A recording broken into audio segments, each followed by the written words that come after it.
আসসালামু আলাইকুম বন্ধুরা, কেমন আছেন? আশা করি ভালো আছেন। তো বন্ধুরা, আজকে এখানে মিটিং দিছে ডক্টর রেজা আমিনের। পুরো মজার হইতেছে, পাবলিক হাজার হাজার আইছে, দেখতেই পাচ্ছেন। আমি আনোয়ার আইছে, আমি আইছি।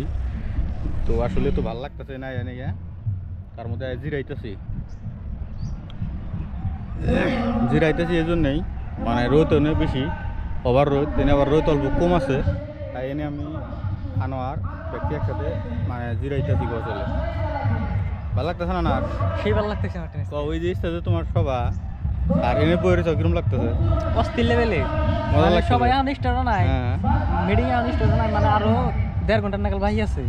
তার মধ্যে যেরকম লোড হয়েছে, মানুষ লোড মোটামুটি 1 ঘন্টার ভিতরে তুলে একবার পুরা কাবার লোডে যাবো। একবার লোড গাড়ি।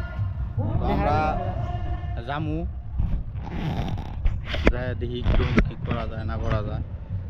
মানে আইসি আসলে তো সকালে বাড়াইছি, কি দেখবার নিগে কি জানি কয় ক্যাম্পিংয়ে। তো গেছিলাম সিরাগুড়ি থেকে আইতে আয়নে অল্প খিচুড়ি টুচুড়ি খাইলাম, খাইয়া দেয় এখন আমার তো সেটা দেখতে রয়েছে আজকে সকাল থেকে আপডেট দিয়ে গেছে। হ্যাঁ, পুরো ভালো লাগতেছে আর কি। তো তাই আমরা এনে আইলাম, কই দেখি কীরকম পরিস্থিতি, আমাদের ডক্টর রেজা আমিনের পক্ষে কীরকম মানুষ, তাই না?